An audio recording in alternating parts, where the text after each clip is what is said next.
Point 1. Understanding the real cause of hair loss. Time 1:30. Narrator. So, before we get into treatments, let's tackle the number one question. Why is your hair falling out? Is it stress, genetics, or could it be something you're doing every day without realizing it? Well, it's all of the above.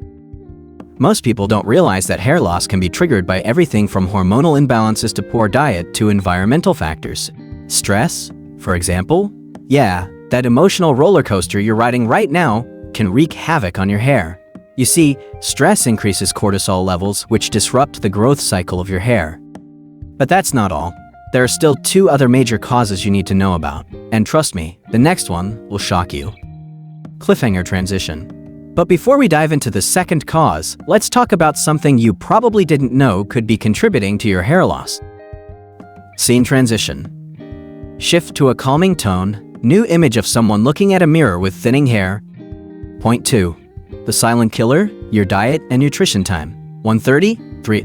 Narrator. You're eating healthy, right? You're thinking, I'm good. I'm eating my greens. And I'm fine. But guess what?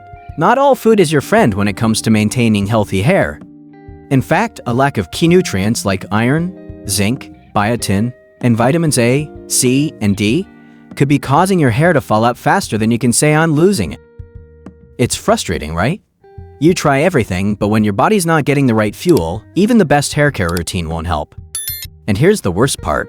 If you're not careful about your diet, the results might only get worse over time.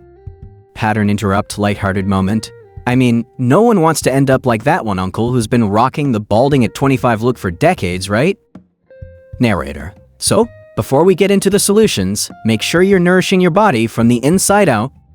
Your hair's a reflection of what's going on under the surface. Got your vitamins yet? Good, because here comes the biggest mistake people make when battling hair loss. Scene transition. A sudden zoom out effect and upbeat background music. Point 3. The top 3 hair fall mistakes you're making right now. Time 4:30. Narrator. Alright, if you're still with me, here comes the kicker. These common mistakes could be sabotaging your hair recovery, and you probably didn't even know it. Mistake number 1. Overwashing your hair. Shampooing too often strips your scalp of its natural oils, and that can actually accelerate hair loss. Mistake number 2. Using the wrong hair care products. Trust me, all those fancy shampoos with the magical ingredients, they're not doing you any favors if they're loaded with chemicals. And finally, mistake number 3. Stressing too much about it. Yes, I know it sounds a bit counterintuitive, but constantly stressing over your hair actually makes the situation worse. I mean,